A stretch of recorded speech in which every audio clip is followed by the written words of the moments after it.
ہم مزار بنائیں گے۔ 24 سال قبل کراچی سے اٹھائے جانے والی ڈاکٹر عافیہ صدیقی کی بڑی بہن ڈاکٹر فوزیہ صدیقی امریکی ریاست ٹیکساس کے شہر فورٹ ورتھ کی جیل MFC کارسول کے ویٹنگ روم میں بے چینی سے پہلو بدل رہی تھی، جہاں اس کی چھوٹی بہن پچھلے 13 سال سے قید تھی۔ اس کے ساتھ پاکستانی سیاست کا ایک درویش صفت کردار سینیٹر مشتاق احمد اور امریکی وکیل کلائیو اسٹافورڈ اسمتھ بھی انتظار گاہ میں موجود تھے۔ آپ ہمارے چینل پر نئے ہیں تو ہمارے YouTube چینل کو ضرور سبسکرائب کیجیے۔ خاتون قیدی کی بڑی بہن فوزیہ صدیقی سوچ رہی تھی کہ آج 24 برس بعد میں جب چھوٹی بہن کو دیکھوں گی تو کیا اس کا سامنا کر پاؤں گی، اس کے سوالات کا جواب دے پاؤں گی۔ وہ نہ جانے مجھ سے کیا کیا پوچھے گی، مجھے اپنے بارے میں اگر کچھ بتائے تو کیا میں یہ سب سن پاؤں گی، جبکہ ہمارا نہ تو باپ ہے نہ بھائی۔ انہی سوچوں کے عمیق سمندر کی بے ترتیب لہروں میں اس وقت دل دہلا دینے والا ارتعاش آیا جب جیل کی سیکیورٹی پر مامور عملے نے ڈاکٹر فوزیہ کو اپنے ساتھ آنے کا کہا۔ زمین و آسمان ساکت تھے۔ جیل کی اس نیم تاریک گیلری میں صرف قدموں کی چاپ تھی، ٹک ٹک ٹک، مگر یہ ٹک ٹک کی آواز ڈاکٹر فوزیہ کے دل و دماغ پہ ہتھوڑے برسا رہی تھی، کیونکہ وہ آج اپنی چھوٹی اور لاڈلی بہن سے وطن سے ہزاروں میل دور پورے 24 برس کے بعد خاندان کا پہلا فرد تھی جو چند لمحوں میں ملنے جا رہی تھی۔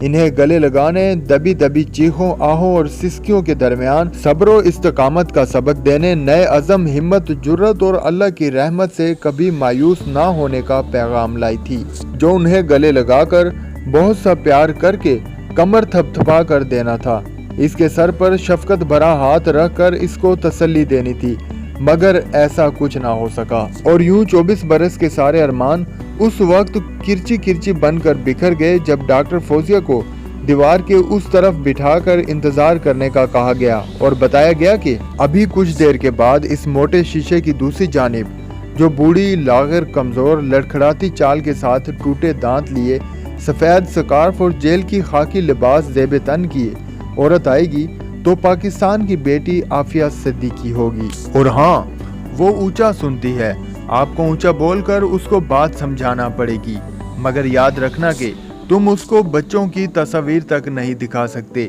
کیونکہ ہم دنیا بھر کے انسانی حقوق کے وہ علمبردار ہیں جہاں یہ سب باتیں بے معنی ہوا کرتی ہیں۔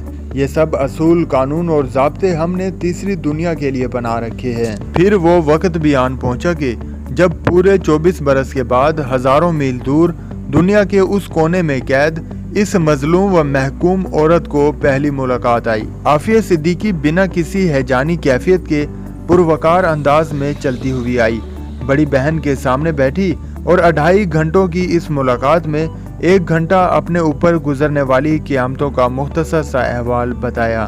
پھر بتایا کہ مجھے میری ماں بہت یاد آتی ہے، ماں کو کیوں نہیں لایا گیا؟ اب کون اس کو یہ بتائے کہ جس ماں کو تو یاد کر رہی ہے وہ ماں تجھے یاد کرتے کرتے اپنے رب کے حضور واپس پہنچ چکی ہے۔ پھر بچوں کا پوچھا، کیس کا ڈسکس کیا اور یوں ملاقات کا وقت تمام ہوا۔ ڈاکٹر عافیہ صدیقی پروقار انداز میں اٹھی، واپس مڑی اور آہستہ آہستہ قدم اٹھاتے اپنی بڑی بہن جو اس سے ملنے پاکستان سے آئی تھی اس کی طرف پیٹ کر کے اپنے مخصوص سیل میں چلی گئی، ایسے جیسے وہ اس ماحول کی پوری عادی ہو چکی ہو، جیسے اس کا دل کہہ رہا ہو کہ وہ یہاں سے کبھی بھی نکل نہیں پائے گی، جیسے وہ اپنی قید سے اس قدر مانوس ہو چکی ہو کہ اس کو اب آزادی سے خوف آ رہا ہو۔ قیامت کب آئے گی ماں سوائے رب کے کوئی نہیں جانتا، مگر یہ منظر قیامت سے کچھ کم نہ تھا۔ دنیا بھر کی کتنی آنکھیں ہیں جو اس وقت پرنم ہیں، کتنے لب ہیں جو دعائیہ انداز میں لرز رہے ہیں، کتنے ہاتھ ہیں جو بارگاہ خداوندی میں اٹھے ہوئے ہیں۔ رابطہ بحال ہو گیا، جلد یا بدیر، جیل یا زندگی کی یہ قید ختم ہو ہی جائے گی، مگر ایک روز محشر کا میدان بھی سجنا ہے اور کچھ لوگ وہاں پہنچ چکے ہیں۔ ایک ایک کردار وہاں کھڑا ہوگا اور ان سے ایک ایک مظلوم کا حساب ہوگا۔ باقی ہم جو ابھی تک زندہ ہیں ہم مزار بنا دیں گے۔ عافیہ بی بی، ہم وعدہ کرتے ہیں کہ آپ کا جنازہ پاکستانی تاریخ کا بڑا جنازہ ہوگا۔ ہم بعد از مرگ تیرے لیے جتنا ہو سکا، ممکن ہو سکا، آواز اٹھائیں گے، مگر ابھی نہیں، کیونکہ ابھی ہم مریم نواز، آصفہ بھٹو، بشرا بی بی کی جنگ میں مصروف ہیں۔ فی الوقت ہم سیاسی اناؤں کو نہ ختم ہونے والی جنگوں کے محاذوں پر مصروف ہیں۔ ابھی ہمارے پاس اتنا وقت بھی نہیں کہ ہم آپ کے لیے کسی بھی فارم پر آواز اٹھا سکے، کیونکہ ہم قوم کو بتانے میں لگے ہیں کہ مریم فرائی پان سے جیل میں کپڑے استری کرتی رہی ہے۔